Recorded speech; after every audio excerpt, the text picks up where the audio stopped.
ഇന്നത്തെ ദിവസം എനിക്ക് ഒരുപാട് സന്തോഷമുണ്ട് കേട്ടോ. കാരണം എന്താണെന്ന് ചോദിച്ചാൽ 2 കില്ലാടികളായിട്ടവർ. നമ്മൾ പുത്രജയിലെ കാഴ്ചകളൊക്കെ കണ്ട് ഇനി നേരെ കൊലാലംപൂർ സിറ്റിയിലേക്ക് പോവുകയാണ്. ലോകത്തിലെ തന്നെ ഏറ്റവും മനോഹരമായ ബിൽഡിങ്ങുകളിലൊന്നായ പെട്രോനാസ് ടിൻ ടവേഴ്സിൻ്റെ അരികിലേക്കാണ് നമ്മൾ പോകുന്നത്. മലേഷ്യയിലെ ഏറ്റവും കൂടുതൽ സഞ്ചാരികൾ വരുന്ന സ്ഥലമാണത്. നമ്മൾ മലേഷ്യയിലെ യാത്രാ വിവരണങ്ങളൊക്കെ ഉൾക്കൊള്ളിച്ച് മുമ്പ് ഒരുപാട് വീഡിയോകൾ അപ്ലോഡ് ചെയ്തിട്ടുണ്ട്. അത് കാണാത്തവരൊക്കെ ഉണ്ടെങ്കിൽ ആ എപ്പിസോഡുകളൊക്കെ കാണുക. മലേഷ്യയിലെ അവസാനത്തെ രാത്രിയാണെന്ന്. നാളെ നാട്ടിലേക്കുള്ള റിട്ടേൺ ടിക്കറ്റാണ്.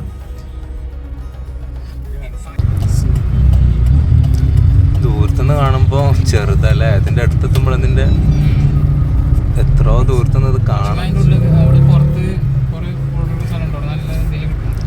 ഫോട്ടോ അല്ലേ? ചാർജില്ലേ? ചാർജ് ഉണ്ട്.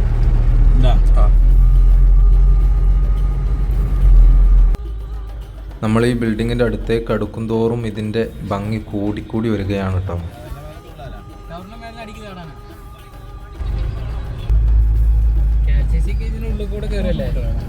നിങ്ങൾ ഇങ്ങോട്ട് തിരുന്ന നിങ്ങൾ നേരെ ദുബായ്ക്ക് ബുർജ് ഖലീഫയും ഫ്രാൻസിന് ഈഫൽ ടവറും ഉള്ളതുപോലെ മലേഷ്യക്കുള്ളൊരു ടവറാണ് പെട്രോനാസ് ടിൻ ടവർ കേട്ടോ. അപ്പോൾ ഞാൻ ടിൻ ടവേഴ്സിൻ്റെ മുമ്പിൽ ഇറങ്ങി.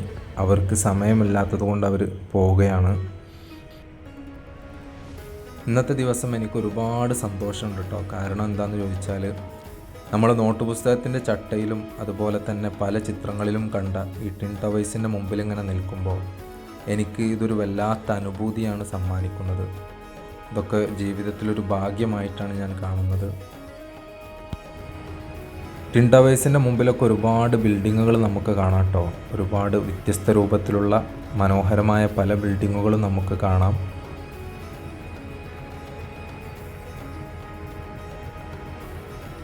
എന്നിരുന്നാലും ഇതിൻ്റെ അത്ര ഭംഗിയുള്ള ബിൽഡിങ്ങുകൾ വേറെ ഇല്ല കേട്ടോ ഇവിടെ.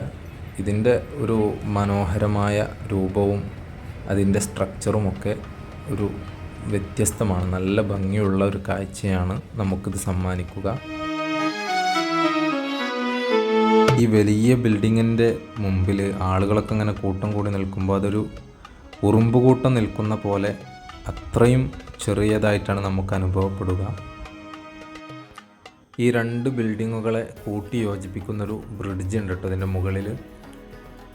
അതിൻ്റെ ഏകദേശം ഒരൊത്ത നടുവിലായിട്ടാണ് ആ ബ്രിഡ്ജ് വരുന്നത്. നല്ല മനോഹരമായൊരു പാലം.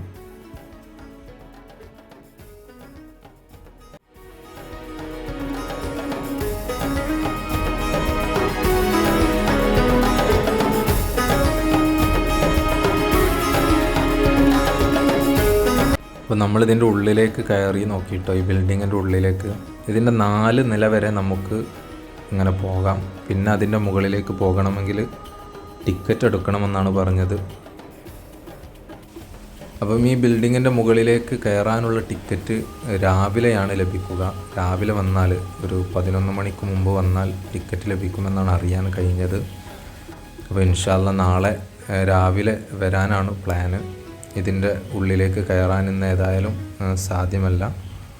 നമുക്ക് ഇവിടുന്ന് 2 ജപ്പാനീസ് കുട്ടികളെ കിട്ടിയിട്ടുണ്ട് കേട്ടോ. അവർ നമ്മളോട് ഭയങ്കര കമ്പനിയായി. 2, 3